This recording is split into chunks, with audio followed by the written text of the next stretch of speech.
इस बार उत्तराखंड में अतिवृष्टि से 1200 करोड़ से ज्यादा के राजस्व का नुकसान हुआ है और एक आंकड़ों के मुताबिक 100 से ज्यादा लोगों की जान भी गई है। सरकार दावा करती है कि राज्य तेजी से तरक्की कर रहा है और स्थानीय लोग कहते हैं तरक्की तो ठीक है, लेकिन प्राकृतिक जो आपदा की वजह से जो बर्बादी हुई है वो विकास नहीं चाहिए। रिपोर्ट देखिए।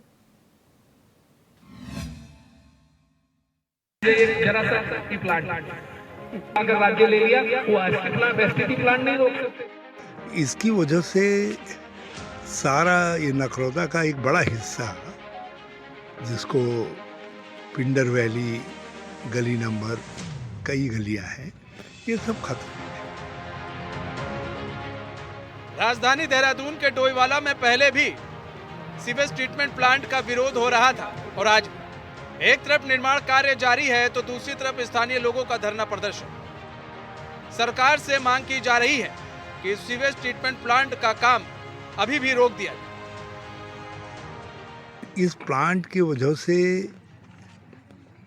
कोई लाभ भी नहीं होने जा रहा है। प्लांट नॉन फंक्शनल हो जाएगा। 1-1.5 साल के अंदर ये खुद ही साफ हो जाएगा, यहाँ से बह बहा जाएगा, क्योंकि नदी के बीच प्रभाव क्षेत्र में है। कभी भी ऐसी नदियाँ उफान पर आएंगी तो प्लांट चल ही नहीं पाएगा। और सरकार एक तरफ से खुद कहती है कि नदी के प्रभाव क्षेत्र में, गधेरों के प्रभाव क्षेत्र में अपने घर मत बनाइए, बसिए मत, और दूसरी तरफ उसको खुद ही बाधित कर रही है। और प्राकृतिक जल स्रोतों को बाधित करना तो अपराध है, राष्ट्रीय अपराध है।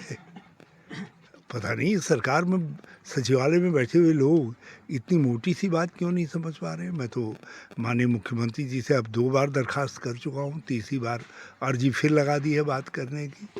इन जितने प्रमुख सचिवगण हैं उन सबसे बातचीत कर चुका हूँ, शहरी विकास के भी कर चुका हूँ, पेयजल के भी कर चुका हूँ, उसके अलावा जिलाधिकारी से बात कर चुका हूँ, और भी शायद 1-2 अधिकारियों से बात की थी, यही बात की थी, और सब लोग सहमत भी है। अब पता नहीं ये प्लांट लगता है कोई बड़ी ताकत का है, जो लगता है इतनी बड़ी ताकत तो आजकल गुजराती में पैदा हो रही है और तो कहीं पैदा नहीं हो रही है। दरअसल नकरौंदा स्थित पिंडर वैली में नगर निगम की ओर से सीवेज ट्रीटमेंट प्लांट बनाया जा रहा है। 4 दिसंबर 2021 को पीएम नरेंद्र मोदी ने इसकी आधारशिला रखी थी। 9 दिसंबर 2021 से काम शुरू हुआ, जो अब भी जारी है। जल स्रोत यहाँ फूट रहे हैं जमीन से। उन फूटते हुए जल स्रोतों के ऊपर किसी भी प्रकार का निर्माण कार्य भविष्य में किसी बड़ी प्रलय को, किसी बड़ी घटना को निमंत्रण देना होता है, क्योंकि जब एक इंफ्रास्ट्रक्चर के नीचे जल स्रोत हैं और वो लगातार फूट रहे हैं, उनकी चौड़ाई 32 इंच, 30 इंच, 25 इंच है, तो आप उसके ऊपर कैसे इंफ्रास्ट्रक्चर खड़ा कर सकते हैं। उसके बाद पूरे शहर का मलमूत्र एक जगह लाकर उसको आप कह रहे हैं हम क्लीन करके विसर्जित करेंगे, यहाँ से फिर आगे जाएगा, फिर आगे से वो गंगा जी में मिलेगा।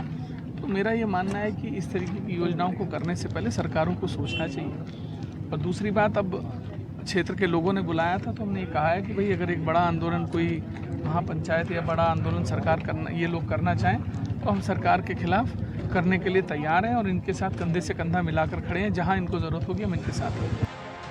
स्थानीय लोगों का कहना है कि प्लांट बनने से प्राकृतिक पेयजल स्रोतों का अस्तित्व खत्म हो जाएगा। इतना ही नहीं, ट्रीटमेंट प्लांट से प्राकृतिक खेती को नुकसान पहुंचेगा। पिंडर वैली में बहने वाली नदी कभी भी अपना विकराल रूप ले सकती है, जिसका खामियाजा यहाँ के लोगों को भविष्य में भुगतना पड़ सकता है। बिल्कुल, आज से इस गांव को बचाने के लिए और सीवर को हटाने के लिए एक आज संयुक्त मोर्चा की बैठक यहाँ पर बैठी है और तमाम हमारे किसान भाई भी आए हैं, क्योंकि ये जो सीवरेज प्लांट बन रहा है इससे नकरौंदा को खतरा नहीं है, अपितु ये डोईवाला, तेलीवाला, बुल्लावाला, मारकम ग्रांट के तमाम क्षेत्रों में पानी सिंचाई के लिए जाता है। और आज हमने उन लोगों को जब इस बताया कि ये पानी से आपको नुकसान होगा तो उन लोगों ने आकर कि हमारे धरने को समर्थन दिया है। और अब हमारी आगे की रणनीति बनेगी कि इस आंदोलन कैसे ले जाना है। इस आंदोलन को अब यहाँ टेंट पे बैठकर नहीं लड़ा जाएगा। इस आंदोलन के लिए एक उग्र रणनीति बनाई जाएगी, चाहे हमें राष्ट्रीय राजमार्ग जाम करना पड़े, चाहे विधानसभा कूच करना पड़े, चाहे सचिवालय कूच करना पड़े। अब ये आंदोलन बहुत आगे जाएगा और इस सीवरेज प्लांट यहाँ से हट कर रहेगा, ये जनता ने ठान लिया है। डोईवाला की जनता के साथ राज्य के पूर्व सीएम हरीश रावत धरने पर बैठे। कई बार सीएम से मुलाकात की और कई बार मुख्य सचिव समेत कई अधिकारियों से गुहार लगाई, लेकिन कोई सुनने को तैयार नहीं। कहते हैं जनता को सुविधा हो, इसलिए योजनाएं धरातल पर उतारी जाती। लेकिन सवाल उठता है कि प्राकृतिक संसाधनों को खत्म करके विकास करना क्या सही है? एचएनएन के लिए डोईवाला से संजय राठौर की रिपोर्ट।